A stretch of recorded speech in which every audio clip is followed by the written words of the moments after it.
Hello दोस्तों। तो दोस्तों स्वागत है आप सभी लोगों का आपके अपने YouTube channel math trick solution पर। तो दोस्तों आज की इस वीडियो में हम आप लोगों को बताएंगे कक्षा 9 का बहुत ही अच्छा क्वेश्चन है रेखाएं और कोण चैप्टर 6 अध्याय 6 रेखाएं और कोण प्रश्नावली 6.1 का पहला क्वेश्चन है। बहुत ही अच्छी तरीके से बताएंगे और बिल्कुल विधिवत लिखते हुए बताएंगे कि पेपर में कैसे लिखना है और कैसे लिखोगे तो नंबर मिलेंगे। तो उस प्रकार से सेम लिखना है ना। तो पहला क्वेश्चन क्या कह रहा है दोस्तों, तो क्वेश्चन में देखिए तो कह रहा है आकृति में रेखाएं ए बी और सी डी। अब आकृति मेरे पास ये बनी हुई, इसमें जो रेखा ए बी है ना, ये ए बी रेखा और ये सी डी है। ये क्या करती है, बिंदु ओ पर काटती है। जो तो देखो ये रेखा ए बी जा रही और ये रेखा सी डी आ रही, तो दोनों कहाँ पे मिल रही, मतलब काट रही हैं, एक दूसरे को काट रही है ना, तो बिंदु ओ पर काट रही हैं। यदि angle O A O C angle A O सी, मतलब ये एंगल जो है कितना प्लस एंगल बी ओ ई और ये एंगल बी ओ ई, ये एंगल जो है मिलके कितना मिलाते हैं 70 डिग्री का अंश का बनाते हैं, 70 अंश का कोण बनाते हैं। और एंगल बी ओ डी, और जो कह रहा है कि एंगल बी ओ डी ये वाला एंगल ये कितने का है, ये 40 डिग्री का है।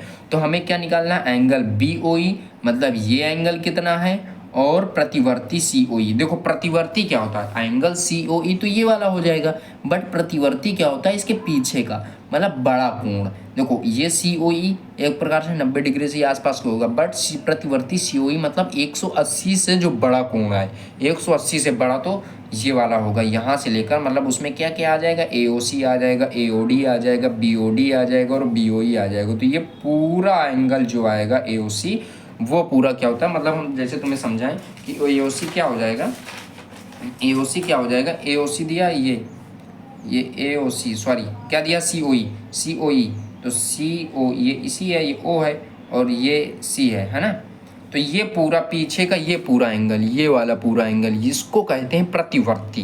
ठीक है, तो प्रतिवर्ती ये होता है। तो उसी प्रकार से प्रतिवर्ती में A O C, A O D, B O D और बी ओ ई सारा कुछ आ जाए। तो चलिए हम लोग पहले इसको सॉल्व करते हैं। तो सबसे पहले मेरे पास ये सारा दिया है, तो हम लोग यहाँ पर लिख लेते हैं कि दिया क्या क्या है। तो यहाँ पर क्या लिखेंगे, दिया है, क्या क्या दिया है उसको लिखेंगे। पहले क्वेश्चन में जो दिया है उसको लिखेंगे। तो दिया है तो क्या क्या दिया है क्वेश्चन में देखते हैं। तो दिया हमें क्या क्या है कि angle A O C plus B O E कितना है, 70, मिलके दोनों 70 बनाते हैं, 70 अंश का कोण बनाते हैं। तो A O C plus angle B O E कितने डिग्री का बनाते हैं, 70 डिग्री का, दोनों मिलके 70 डिग्री का बनाते हैं।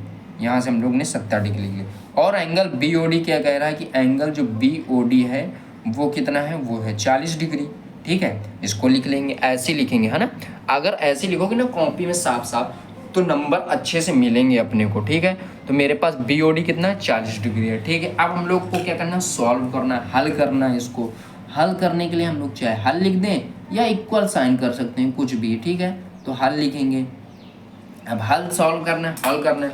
तो सबसे पहले तो एंगल देखो, हमें क्या निकालना है, बी ओ ई। हम लोग सबसे पहले बी ओ ई में जाएंगे। तो बी ओ ई यहाँ दिया भी है, लेकिन ए O C plus B O ई 70 है, तो हमें सबसे पहले बी ओ ई निकालना। अब बी ओ ई निकालने के लिए क्या कर सकते हैं, तो देखो बी ओ ई और ए ओ सी में देखोगे तो ए ओ सी ये है और ये बी ओ डी है। तो आप लोग को दिख रहा होगा शीर्षाभिमुख कोण पड़ा होगा। तो शीर्षाभिमुख कोण क्या होता है, जैसे दो रेखाएं ए बी है, ए बी में एक एंगल ऐसा बन रहा है, इस तरफ ए बी और सी डी जो रेखाएं, इसमें एक एंगल ऐसा बन रहा और एक एंगल इधर बन रहा। तो ये दोनों क्या है, आमने सामने के एंगल हो गए, मतलब इसको शीर्षाभिमुख कोण बोलते हैं, शीर्षाभिमुख कोण। और शीर्षाभिमुख कोण क्या होता है, समान होते हैं। तो अगर ये 40 का है तो ये भी 40 का होगा। ठीक है, तो क्वेश्चन ही कह रहा है कि एंगल बी ओ डी कितना है, ये 40 का। क्वेश्चन क्या बोल रहा है कि ये कितना है, 40 का है।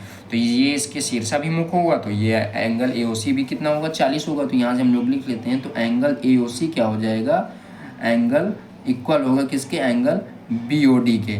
किसके इक्वल होगा, एंगल बी ओ डी के। क्यों, क्योंकि क्वेश्चन क्योंकि क्या है ये, क्योंकि ये है शीर्षाभिमुख कोण, शीर्षाभिमुख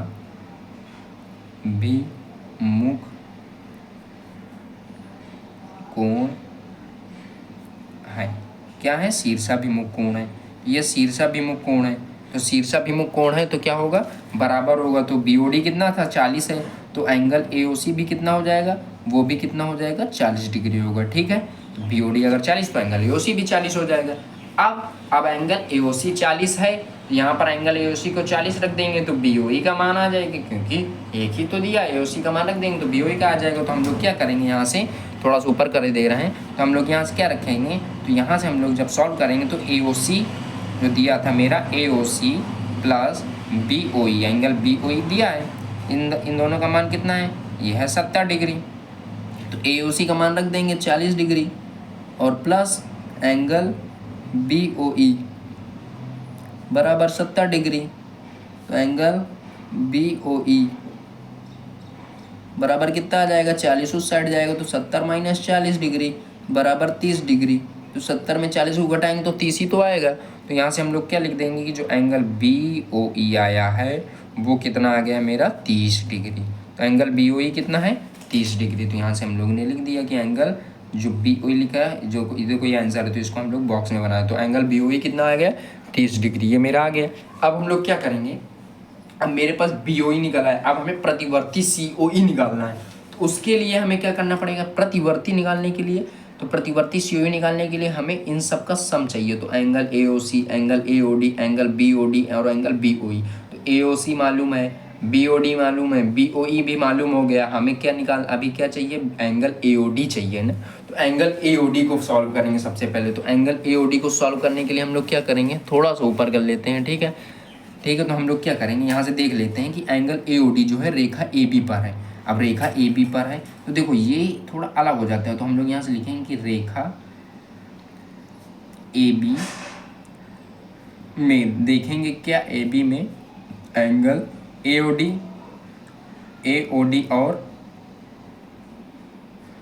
और एंगल BOD मिलकर क्या बनाएंगे, 180 बनाएंगे। ये तो पढ़ा होगा कि क्योंकि देखो मिलकर क्या बनाएंगे, 180 डिग्री मिलकर मतलब इनका जो योग होगा वो 100 डिग्री होगा।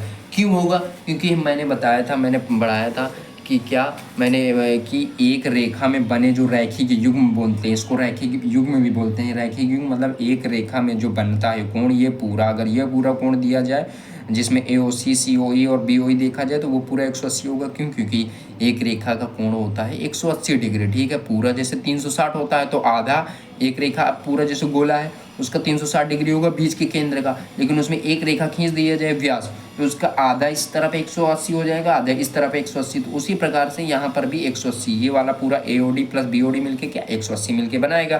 तो BOD मालूम है 40 है, तो 180 में 40 को घटा देंगे तो AOD आ जाएगा। तो ठीक है, यहाँ से हम लोग लिख लेते हैं क्या हो जाएगा यहाँ से, तो यहाँ से क्या हो जाएगा, जो AOD होगा और प्लस एंगल BOD होगा वो कितना होगा, वो होगा 180।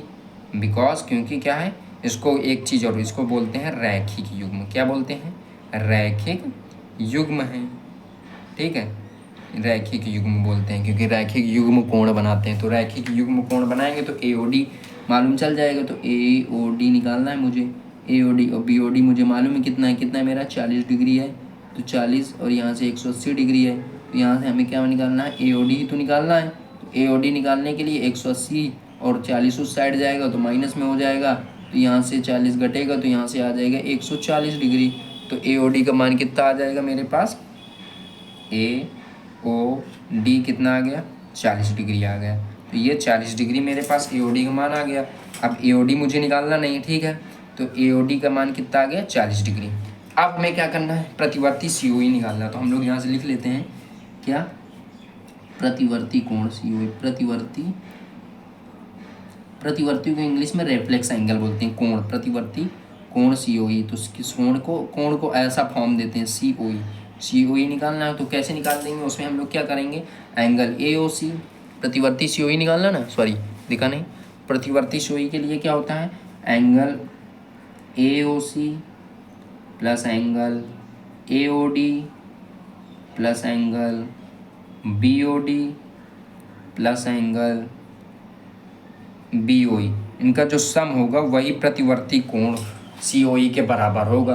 तो एंगल AOC कितना है, AOC है 40 डिग्री, AOC कितना है मैंने निकाला था, AOC 40, BOE 30, AOD है तुम्हारा 140 और BOE कितना है, और क्या निकला, BOD भी 40 है।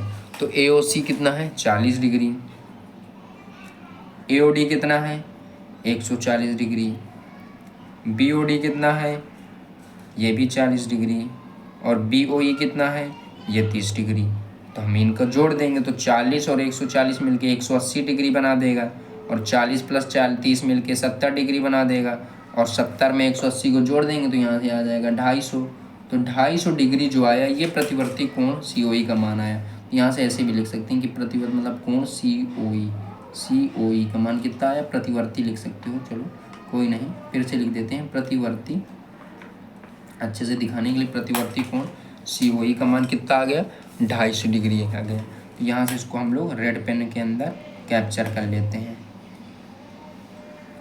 तो ये प्रतिवर्ती COE आ गया 250 और एंगल BOE आ गया 30 डिग्री। तो दोनों के मान आ गए, यही क्वेश्चन कह रहा है। तो इस प्रकार से अगर हम लोग पेपर में करेंगे ना, जल्दी जल्दी सॉल्व करेंगे ना, तो क्वेश्चन के एग्जामिनर क्या अपने को नंबर देगा, और अच्छे नंबर देगा, और साफ साफ लिखेंगे तो नंबर मिलेगा। तो दोस्तों वीडियो अच्छी लगी हो तो लाइक कर देना, चैनल में नया हो तो सब्सक्राइब कर देना। तब तक के लिए जय हिंद, जय भारत। मिलते हैं अगली वीडियो में। थैंक यू फॉर वॉचिंग, और कमेंट में जरूर बताना कि वीडियो कैसी लगी।